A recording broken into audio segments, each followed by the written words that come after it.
I request her to make her presentation. Dr. Gupta, please.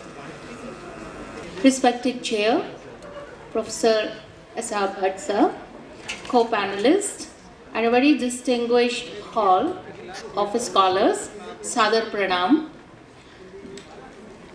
I have picked up a topic to deliberate on karmic awakening, self-surrender, and consciousness of beauty through Srividya. And I have preferred to speak on the Saumya Rupa of Srividya. The Saundarya is from within, or it can be perceivable from outside. That's the main contention of my presentation. Now, where lies the beauty? What is the resting place? What is the adhar of Saundarya? Is the beauty something which can be thrust upon? But when we study the whole of the tantras, the prayojana, then we understand that the beauty lies in shanti, the peace. Unless there is peace, there cannot be a sense of beauty attained. But what is shanti? What is peace? Is the absence of war can be said peace? Or is it a total atmosphere of equilibrium? Samyak is the prerequisite of shanti. So how do we progress to attain shanti, which leads us to beauty in life? Because whether it's a sadhaka or a tapasvi or a bhakt or a grihast or a virakt, each one is in the search of shanti, search of beauty. The way they live their life, they want to attain beauty. And the base of life is Sat, Chit and Anand. The center of this doctrine is Chit. The Chit normally is associated with the inner conscience. But that is a very limited way to look at Chit. The Chit manifests itself as much in the outer presentations as much it resides within. And that's the reason whenever Sat is disturbed or Anand is disturbed, Chit gets disturbed. So Chit, the consciousness, it rests on the chakras. It was talked about in the inaugural session, the Nava Chakra or the Sapta Chakra of the body. There are different adhar. They are called Mooladhar, and we'll talk about it a bit later, but they are the adhar. And on those adhar, on those base, this Chit is based over there. So what is beauty? Is it perceptible or is it lived from within? Which makes the perception beautiful? Does it purifies karma or karma attains beauty? How does beauty prepares the soul for surrender? And Saundarya Lahari, it presents a composite system to attain that beauty, to attain that peace which leads to the divine, and hence it's a composite art of Tantra, Mantra, Mandala and Yantra. Thus it presents the finest poetic fancy and the srotas in praise. The moment I say fancy, it's away from realistic. And itself in Saundarya Lahari, there are mentions of Navrasas. Now, ras is something which is connected with bhava. And bhava can be thrust upon from outwardly systems. Now, the scientific arrangements of ras is actually the source of beauty. What is there? Tattvamasi. Whatever there is in you, I become unified. Ekakar. Ekatma. And then only I can perceive the same strength of beauty within me. Now, when this ras was perceived as a theory, it had a deeper connotation. And these deeper connotation had little to do with art, but more to do with anatomy, with the body. And that is how the yantra comes into, and there how the mantra comes into. The whole perception is, what is rasa? Ras, as we know, the juice. So why this terminology was given to the feelings, to the bhavas? We in the body, the anatomy system, the organ which governs moods or the feelings or the bhavas are the glands. And we all know when a particular gland activates, it releases juice, it releases rasa. And that particular gland, when releases rasa, the moods or the bhavas associated with that particular gland, they aggravate it. So it's not that a simple theory of the feelings and the bhavas. It has something to do with the body, with the regulations of the body, with the regulatory motoring systems of the body, and thereafter it goes into the mind as consciousness, as chit, as saundarya bodh. And this whole world is a manifestation to attain that saundarya. Whether it is the outer saundarya or it is the bodh of saundarya that is within. And that is the reason that these adhar, whether Mooladhar or Swadhisthana or Manipura Chakra, Anahata, Vishuddhi, Adna, Sahasrara, they are the stages to attain these saundarya, to attain these stages, to attain and to leave behind the one which we have already overcome and then to move forward.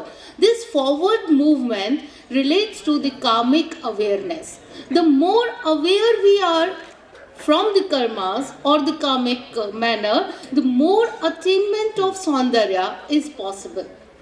Now, this aesthetic sense creates the world of senses and ultimately the realization of self. Because in realization, there is also a sense of negation. Once, if we don't know the art of negation, then it would be like a storehouse. And we won't be able to find out what is relevant and what is important, and we can't discard which is not needed. So this realization of karma, to leave something which is not needed and then to move forward which is needed, is basically imbibed in Saundarya Bodh. Manastvam vyomtam marudasi marut sarathir asi tum apas tvam bhumis tvai parinayatayam nahi param tvameva swatmanam parinamaritum vishwa vapusha chidanandakaram shiva yuvati bhaven bibrishe.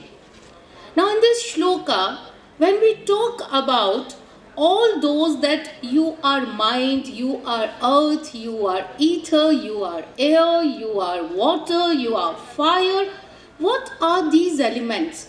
Because these elements are perceivable. We can see them. It's not darshan. It's with the drishti. So once we look at the drishti, we have to convert them into darshan and have to take it from within. And for that, we need 4 things.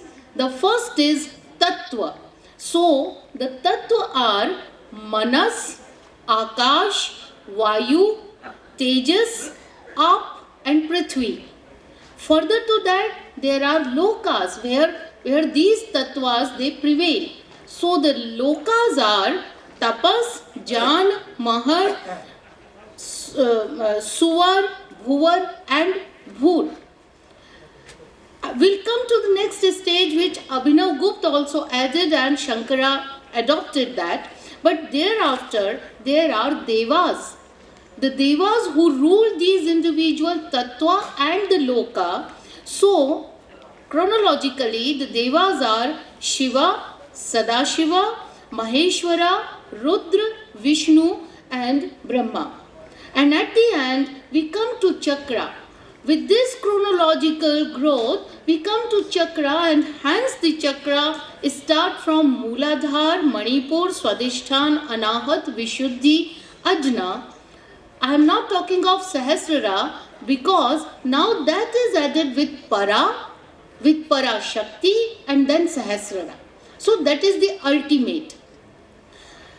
According to Uttara Call tradition, so you are talking about the Call tradition. So in the Uttara Call tradition, the Parashakti is Pradhan. It is the reason of creation of all the world, and it is like there is no need for her subservience or any other surrender to any tattva. The concept of beauty thus has immense power. The power of the beauty can be equated with something like when the nerves pump heart.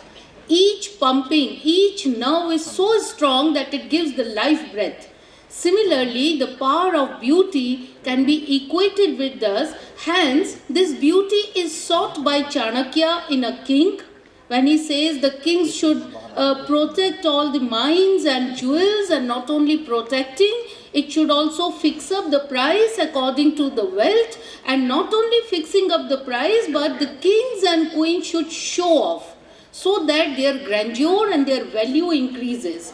So Chanakya relates this power with the beauty of jewels in some political stature, but at the same time, Kalidas finds this beauty in Shakuntalam in the 4th Sarga, where the smallest thing like the taru or vanaspati or pushp, they add to the beauty of the Vanvasi Shakuntala. There she doesn't need the wealth of the jewels, but even these vanaspati, the one kanya itself is sufficient to decorate herself, and that brings the value to her beauty. The same is being again repeated in Meghadutam, but the best I could find was in one of the Viramachala Lochana in a Tamil text, where the 12th century text, where the procession of the king is actually led by Saraswati, Lakshmi and Durga. Now these smallest thing, they lead to the power embodiment in the form of Saraswati, Lakshmi and Durga, which represent the 3 worlds. And together they are actually conceptualizing like the power of beauty, and that is how they are adopted, or they are manifested in that lead procession of a king. There are in the shloka 30th, Shankara says that you are eternal and art served all around by rays, anima. And that anima is very beautifully described in that shloka, which says that others emanating from thine and own, and that is framed like a wonder art. Now, what is this wonder art? I won't take long. One thing is very, what we can say, oxymoron in this whole concept of beauty, and that is poison nectar. There is Brahma and there is Vishnu, who actually could not survive, though they attained beauty and the beautiful world, and they had to perish when Shiva came and actually drank poison. And that poison made him so beautiful that it became nectar. So we can't fix up the value of beauty or the definition of beauty into one idea. And they say, Sudham api aswadya pratibhaya jara mrityu harinim vipadyante vishve vidishat makhadya vishivashada karalam yakchveshram kabali tatvata kalkalana na shambhos tanmulam tav janani tarkat mahima.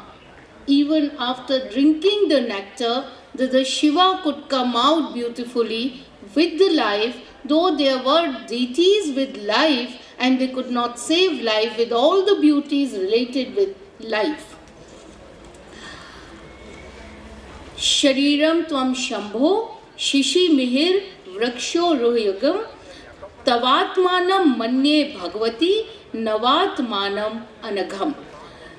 That is the prayer from Shiva to goddess, that thou art frame of Shambhu. So, Ekakar beauty, the concept of beauty, which actually here becomes Ekyam, one in unison, and that is the ultimate surrender of all the manifestations into one ultimate. When it says that sun and the moon as the breasts, I conceive thy flawless frame to be Navatman. Hence, the relationship of the essential and the accessory, in the case of ye both, equipoise of transcendent bliss and transcendent consciousness, which stands even. I would just like to end that the first shloka itself talks about the following 14 different aspects of Shiva and Shakti, which actually embodies the totality of three concepts. One is Chit, another is consciousness, Chit and consciousness, second is Saundarya, and third is surrender. These are Vedanta, Sankhya, the chief deity of Srividya, significant words, their significance, genesis of sound, the yantra, the pranava, the matrika, then Kadi Vidya, Hadi Vidya, Panchashakti, and Guru the initiator with Chandrakala. With this, I end my presentation of karmic awakening, Saundarya, and surrender through Srividya. Thank you. Thank you, Professor Gupta, for very erudite, lucid, scholarly, and enlightening presentation. Bhagavan Adi Shankaracharya said, Chidananda Rupa Shivoham Shivoham. So, Sat is Chit and Chit is Sat. Chit is Ananda and Ananda is a Chitta.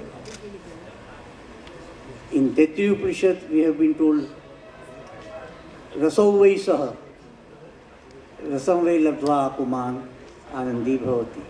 Anandam Brahmano Rupam. Well, these Rasa, Ananda, Bhuma, these are all Sagotra Padas. To use Wittgensteinian framework, they have family resemblance. But they are the samambonam of human existence in particular and of all cosmic existence in general. We have inherent potentialities to experience rasas, and we call them as sthai bhavas, which she has referred to. But these sthai bhavas need manifestation. There has to be udreka, manifestation of these sthai bhavas, and only one who has the capability of rasaswadana can have this aesthetic enjoyment, not each and everyone. But aesthetic enjoyment is something which is coveted. And this aesthetic enjoyment needs to be shared also. And so therefore, we have a term called sadharanikarana. A saradaya is one who partakes in the aesthetic enjoyment. The objective of Tantra is this sort of universalization of aesthetic experience leading to perfection. In our terminology, just a minute, in our terminology, we make a distinction between iksha, anviksha, and pariksha. The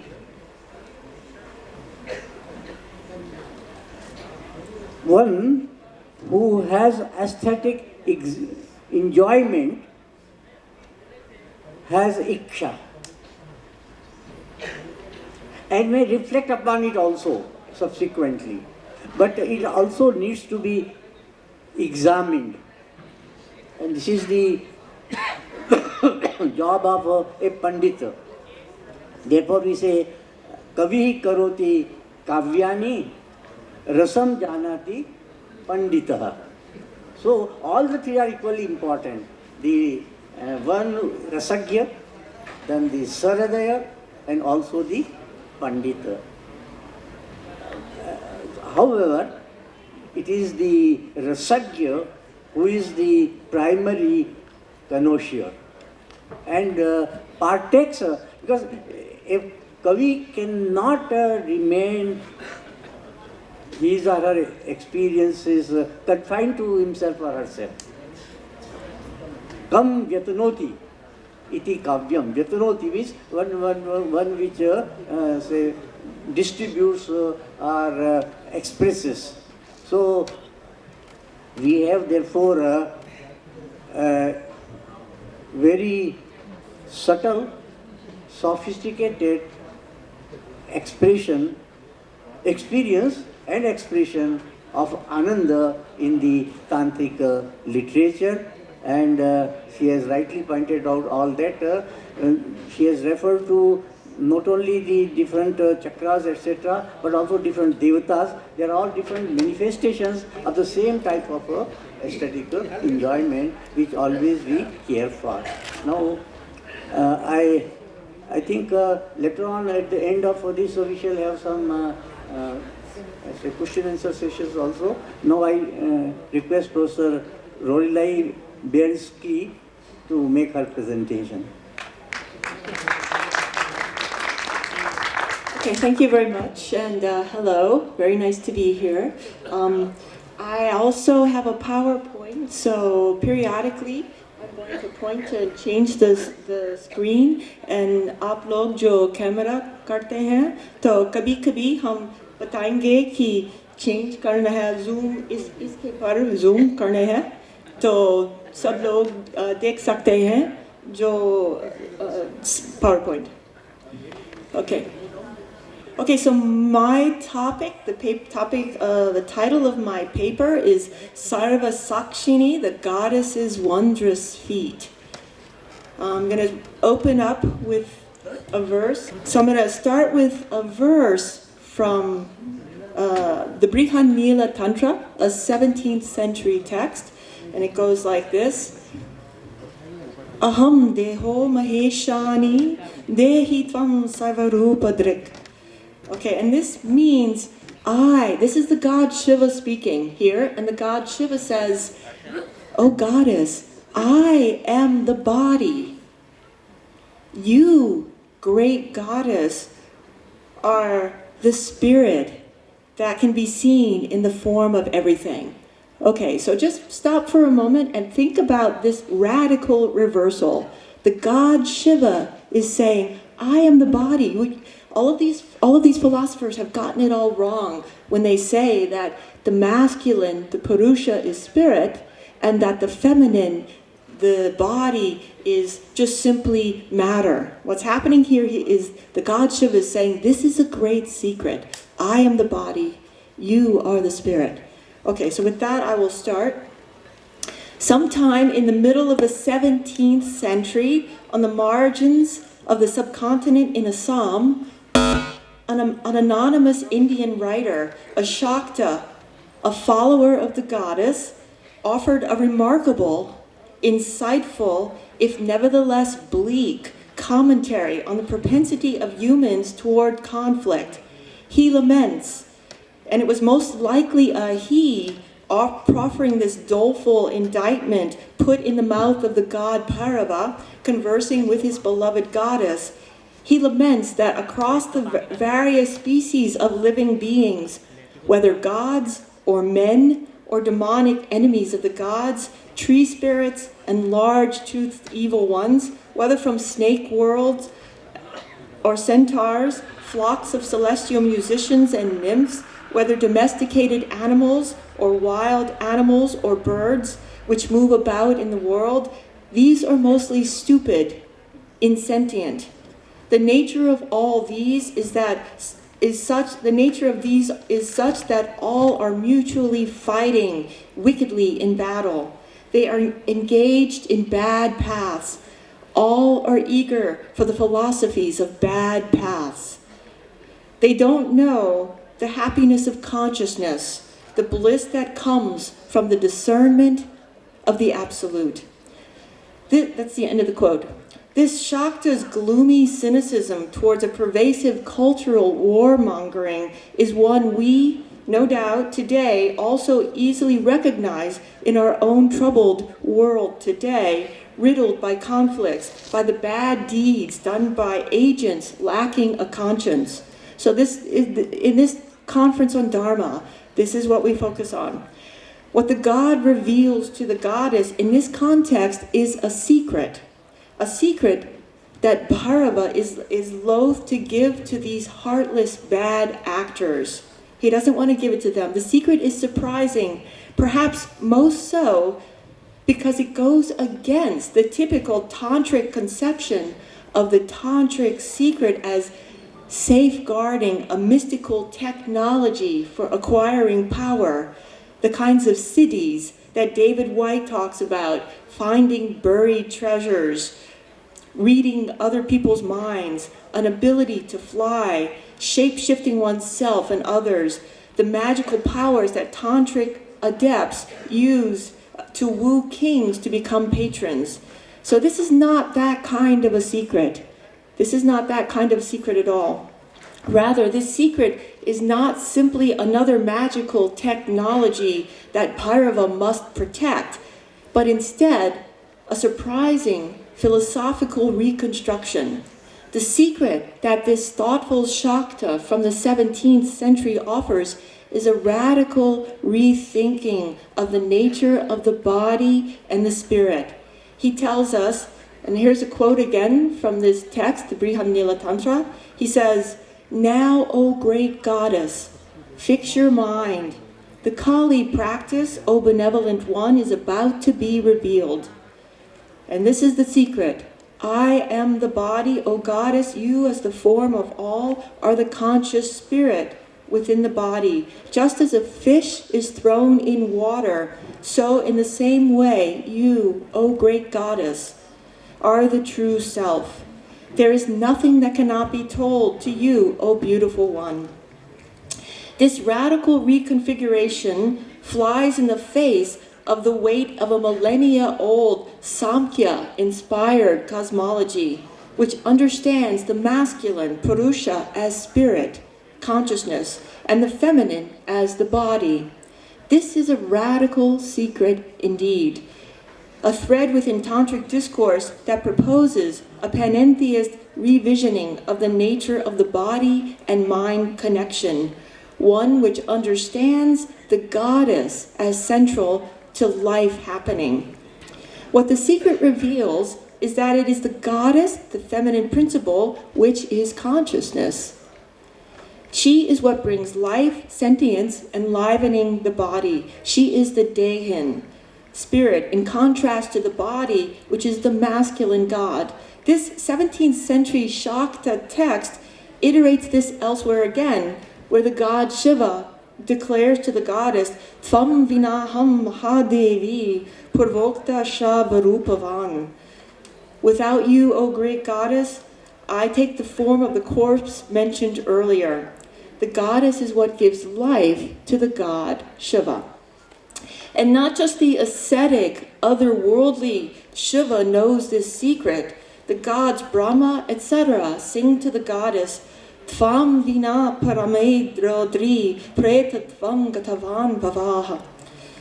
And this again is Brihadanila-tantra, it's 12:15. And the translation of this is, without you, I would be in the condition of a ghost, preta. The words used here, shava, corpse, and pretatva, the state of being a ghost, find expression also in the iconography of the goddess Lalita Rajarajeshwari, where she sits on the corpse, the Shava, that is the god Shiva. So go ahead and train your camera here. Okay, this is one example of this, okay? This is linguistically also encoded in the oft-quoted notion of Shiva as corpse. Shiva is Shava without the feminine principle, Shakti. The esoteric phoneticism of Tantra encodes the Shakti as the letter I, which when added to the phoneme Sha becomes Shi, transforming the dead thing, the corpse, Shava, into the god Shiva. So we see the Preta again also in the ghost Preta who forms the couch for the Srividya goddess Lalita. And so I'm going to show a few pictures here of where we see this across various different Shakta traditions, different Shakta goddesses. Here we go again. So here's Lalita Tripura Sundari on top of Shiva. We just saw Lalita on Shiva as the corpse. Show the corpse because we can't see it here. Is this one? Can you see this? Yeah, point to it. Oh, the corpse. Oh, you can see his face right there. You see the face of Shiva right here at the end? Okay, so that's Shiva the corpse. This one's a lot more visible with the Shiva.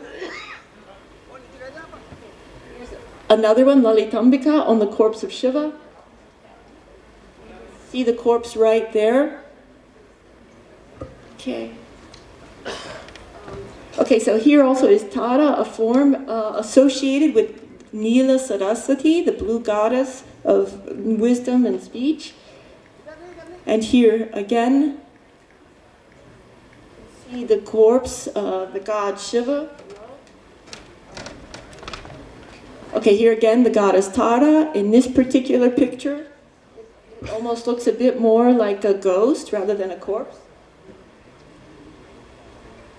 Again, we see it in the goddess Kali. So what is Kali standing on? She's standing on the corpse, the Shava, which is the god Shiva. We also see it in the goddess Kamakya, the goddess of love, of erotic love. Again, here she is, on top of the corpse, which is the god Shiva. So that's the end of the slideshow here. Okay. So these tantric images graphically and visually convey this philosophical secret that the goddess, the feminine, stands as chit, or consciousness, the life which transforms inert, dead nature, this mere dead thing, the body which is a corpse, into a living, moving entity. Here the standard dyad of the male as spirit, enlivening consciousness, and the female as body is reversed, where the male becomes inert body, the corpse, the ghost in need of enlivening. Here again, we've seen this in the goddess Tara, and again in Kali, and again in the goddess Kamakya. Okay, so we see this throughout the tradition. This is not something modern. This is something which the tradition has adopted, even though it hasn't been philosophized at great length. We see it philosophized in some of these tantric texts, but it has pervaded the culture entirely. The tantric iconography is filled with these types of, this image of the goddess on top of the corpse. What is so tantalizing as well about this iconography, emphasized both visually and in textual descriptions of Shiva as corpse or ghost, is that the notion of the goddess crosses over two different registers. That is, a corpse is a dead body in need of a spirit to enliven it, and a ghost is a dead spirit which has no way to access the material nature that is a body and the life that having a body entails. Rather than read this as a medieval confusion about what a corpse and a ghost have in common, I suspect it instead functions to point us away from some simple reversal of a gender hierarchy where the goddess takes over the masculine role of spirit and the masculine becomes mere body. So I think that's not what's going on with this. Okay, that's too facile, and that's has to do with these registers. Instead, it points to a more encompassing philosophy towards a panentheism which can contain both transcendence and immanence. Okay, so when the goddess says, I am the spirit, when Shiva says to the goddess, you are the spirit, O goddess, and I, the god, am the body, he's not saying we're just going to reverse the hierarchy of the sexes. He's not saying that at all. What he's really saying is that the goddess contains a kind of panentheism which can hold both transcendence and immanence in the same place. What the goddess offers with this panentheism is particularly a capacity for a real non-dualism that can include both matter, the body, immanence with its links to the feminine, as well as the idea of transcending spirit. Okay.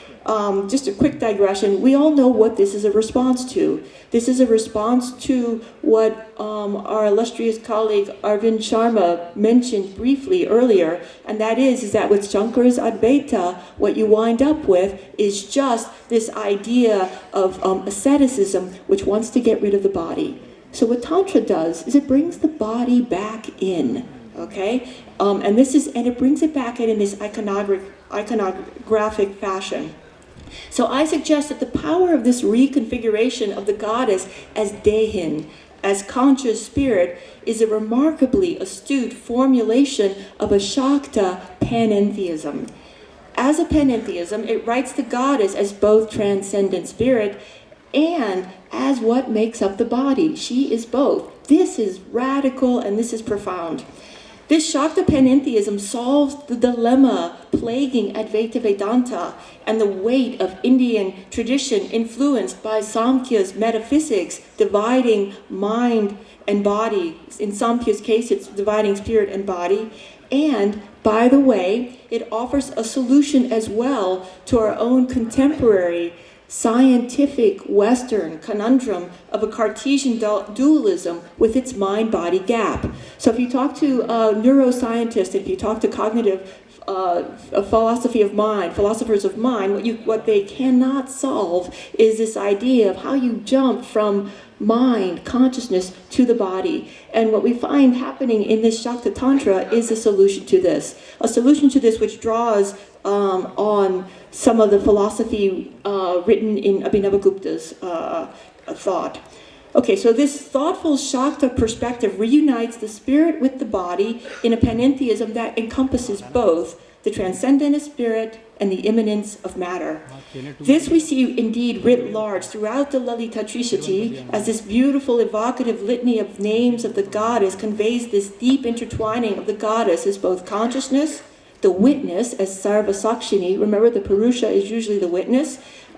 Yet here, the goddess is the witness, Sarvasakshini, seeing all from above, and the body. I probably do not need to remind this audience of the extensive history of the Sakshan, the witness for the non-dual Advaita Vedanta tradition, for the yoga tradition, okay, also for, etc. The goddess is panentheistically both. She is bodied, the beautiful goddess, her hair fragrant with cardamom. This is Ela Sugandhi Chikurda, that's name number 30 in the Lalita Trishati, with a gently smiling face. Ishatsmi Tanana, that's name number 60. Her heavenly limbs radiate with auspicious marks. Lakshanojvala Divyangi, that's name number 69. Also, at the same time, she's the witness, the pristine transcendent consciousness, the ground of ultimate meaning of the Upanishads. This is name 224, Sarva Vedanta Tatparya Bhumihi. She's also the absolute transcendent, Shankara's Brahman, composed of existence, consciousness, and bliss. So one of her names is also Satchidananda. So we should be clear then that this panentheist image of the goddess as spirit, while the god Shiva is the body, the deha, is really not especially about a reversal of gendered hierarchies. It is in fact much, much more. That is, when we see the goddess in relation to the god, we do not really see a reversal of the power structure embedded in gendered hierarchies. The goddess in these passages, particularly for the 17th century Shakta, Brihanila Tantra, the goddess is still deferential to the god, still learning from the god. And Lalita as well still evokes a quite feminine aesthetic of physicality. Her bow, after all, is made of this juicy sugar cane, and her arrows are the 5 arrows of the god of love. However, what does shift is an essential way of relating to other beings in the world. In keeping with this image of the goddess armed with sugarcane, our evaluative framework transforms. She offers an entirely different ethos against war and belligerence. As Dehin, conscious spirit, her message is a rejection of the villainy and aggression of these mostly stupid, insentient, and the word here is jaratara, these insentient beings fighting against each other. She expresses a deeper valorization of the material world as that traditionally associated with the feminine. Okay, so the word used here, jarda, indicates just this lack of sentience that causes us to be alive. Here, being alive also means an ethic of care, a way of living that does not involve the insentience of violence. Okay, so this is really the Shakta Dharma. It's a feminine ethos that allows us to not be violent towards others, and that recognizes that our life comes from this. Now, apart from this radical world-saving ethos, which I suspect is a byproduct of the goddess's panentheism, the linchpin of her taking on the role of Dehin, conscious spirit, does something quite remarkable. This panentheist vision manages to bridge the gap between transcendent spirit and the immanence of bodies to accomplish what Abhinavagupta points to as a wonder. So Abhinavagupta says, and this is a quote from Abhinavagupta, the energy of consciousness is in fact all forms, the entire universe, and she touches nothing beyond herself. Consciousness, chitti, makes a wonder by the force of manifesting that which is extremely difficult. This he summarizes with the words, the one who in fact partakes of thisness. So this one who partakes of thisness is the goddess. And I'll give you a bit of the Sanskrit here. Chitti Shaktir Vishvarupa Bhavatina Chadikyam Shrishati Iti Sambandha Chetana Ati Durgata Karitvadina Adbhutam Vyanakti. Okay, and etat samsikshipya gatayati yohi iti idantabhak iti. So that's Abhinavagupta talking about this. The goddess can take both the thisness. The goddess is transcendent, and she can be the matter of the world here. And the idea here is that wonder, adbhuta, which Chitti accomplishes, is this capacity to be both conscious, sentient, and at the same time manifest a universe which is insentient, which is dead. With my remaining time, I will unpack in the barest of terms the philosophical scaffolding that achieves this feat, which derives from Abhinavagupta's understanding of Vimarsha, and which makes its way into the Lalita Trishati as the names of Lalita as Vimarsha Rupini. So this is one of her names, Vimarsha Rupini, the form of Vimarsha. And Vimarsha is the key word that Abhinava uses in this. And it is this capacity of Vimarsha as the inward secret sharer of materiality, of matter, which yet is also the force that generates life. It hinges on the notion of that which is sentient and insentient, the jarda, as we saw with the earlier passage. Villainous battling beings are mostly jarda. They're jardatara, mostly insentient. Akshemaraja tells us, Yadi nirvimarsha syat anishvaro jardascha prasajyeta. If without vimarsha, the Lord would not be Lord at all, and just an inert, dead thing. Vimarsha. So then what is Vimarsha? Vimarsha can literally be parsed into the prefix vi and the verbal root mrish, meaning touch, suggesting a kind of discriminative touch. The sense of touch conveys a basic materiality, and this etymology indeed offers an important conceptual framing for Vimarsha's connection with matter and materiality. Vimarsha references a kind of recursive self-reflexivity, which might be translated as active awareness, this is how I tend to translate it, or reflective awareness, or as David Lawrence and Harvey Alper have noted, as judgment.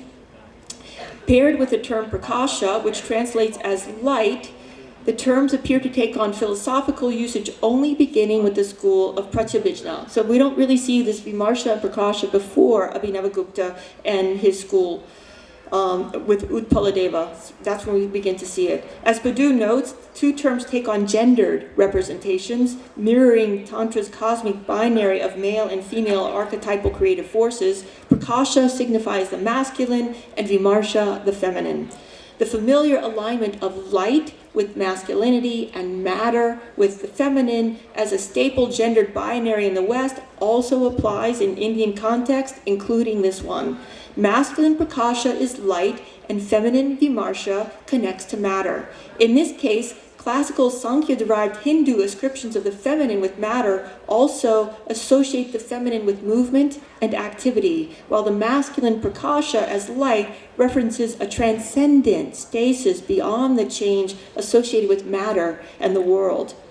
Beyond this, however, Abhinava's panentheism begins changing the rules of the game, flouting familiar stereotypes of gendered cosmic activity. Instead of linking awareness with masculine Prakasha, which would be an iteration of Samkhya's linkage of the male Purusha as pure consciousness, the witness, Sakshan, Abhinavagupta instead associates awareness and indeed subjectivity with the feminine principle of Vimarsha.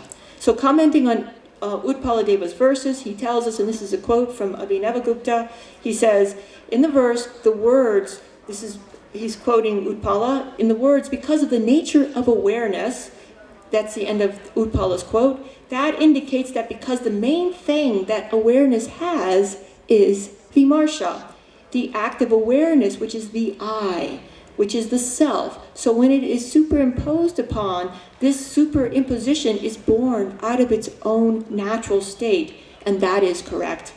Awareness functions because it is linked to the material associated Vimarsha. Awareness happens because we have bodies, which is not, and awareness is not, which is not different from subjectivity, which is not different than the self. Similarly, he tells us, this is another quote from Abhinavagupta, the inherent nature of the I, that is subjectivity, is Vimarsha, active awareness, which is pointed out, and this is none other than the quality of doership. Vimarsha is the self, the I. What makes Vimarsha so instrumental for Abhinavagupta's system is precisely its connection to a capacity to do things, to be connected to matter, to act in the world. His panentheism involves the world, and whether or not we can see hints of Shakta influence in his tantric reinterpretation of a self involved in the world at odds with a classical conception of the self as Purusha, his use of Hindu philosophical elements traditionally associated with the feminine matter activity allow him to reinscribe the world within his non-dualism. And elsewhere I'm not going to go into this, it's in a later part of the paper, but I'm going to stop just shortly because I want to make sure we have enough time. But elsewhere he also tells us that he knows that this is a novel idea. So he's aware that he's coming up with something really radically new. And this is precisely how he manages to bridge the gap between the spirit and the body.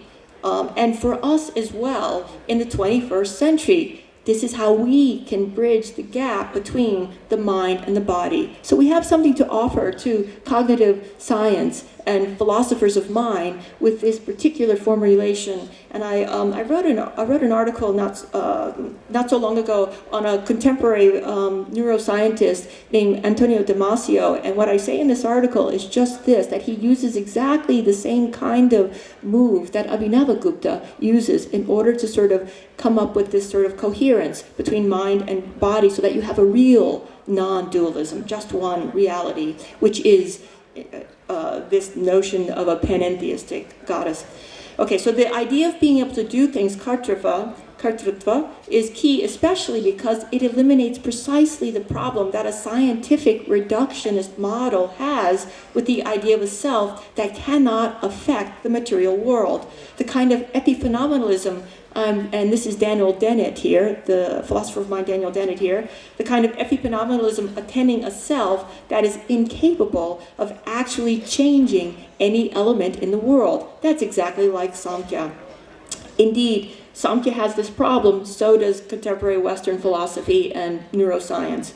And Abhinavagupta reinterprets the Samkhya idea of the Purusha as well along these lines. So citing the classic and still popular hymn of the Rig Veda, the Purusha Sukta, Abhinavagupta says, and here's a quote from Abhinavagupta, he says, "And in this way, the material appearance of effects, which is the world, bodies and stones, etc., is really just only what makes up the Purusha alone. As it is said in Vedic scripture, the Purusha is indeed all this." So he goes back, all the way back to the Vedas to sort of overthrow Samkhya's idea.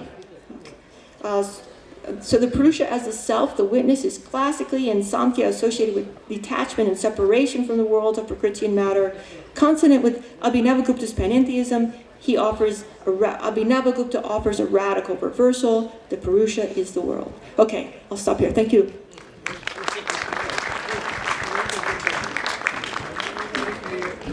Thank you, Professor Lordai. You have, in fact, reiterated what is known as Goya Vidya in our tradition, wherein our popular understanding that male is the spirit and female the body is reversed, a sort of a paradigm shift. And as our saying goes, without Shakti, Shiva is a Shava. So she has dwelt upon that particular point. It is really very good understanding of the actual situation, and it is in keeping with the worship of Matra Shakti. So you have rightly referred to that, a sort of paradigm shift in our perception, and how this Cartesian mind-body dualism can be solved in the light of this reversal and identification of Shiva and Shakti, because Shakti is the enlivening principle. Shakti stands for consciousness, which enlivens the body. Shiva is the body. So I think it's a very, insightful idea that you have thrown open, and we are thankful to that. Now we have the last speaker, Arindam. Afternoon. Afterwards. Lunchtime. Lunchtime. Okay then. Okay. So should we close it, or we throw it open for some discussion? No, we close it. Okay, we close it then. If anybody has any questions or comments after, we can ask me at lunch. Oh, one question. Thank you, ma'am, for the wonderful talk. My question is, so the ultimate realization of Chidananda Rupam Shivoham Shivoham is I am Shiva. Would that be called as Prakasha or Vimarsha, according to you? I think that the minute you get Chid and Ananda, okay, that's going to be, for Abhinavagupta, it's going to bring you back to Vimarsha, which is going to be Vimarsha and not Prakasha. I mean, in order for Shiva to be Chid, he's got to use this Vimarsha, which is going to make it Shakta and matter. Prakash and Vimarsha are two faces of the same situation. And as the quote I gave you on Abhinavagupta, from Utpala Deva, where he actually says, without Vimarsha, there is no, Shiva, the Lord would be inert. Yes, lady, I have a little comment to make. And it's not really meant for you because you know all about this. It's meant for the Indian audience. You see, what you uncovered in the tradition is a sort of dissident, a minority viewpoint, but it's very much there.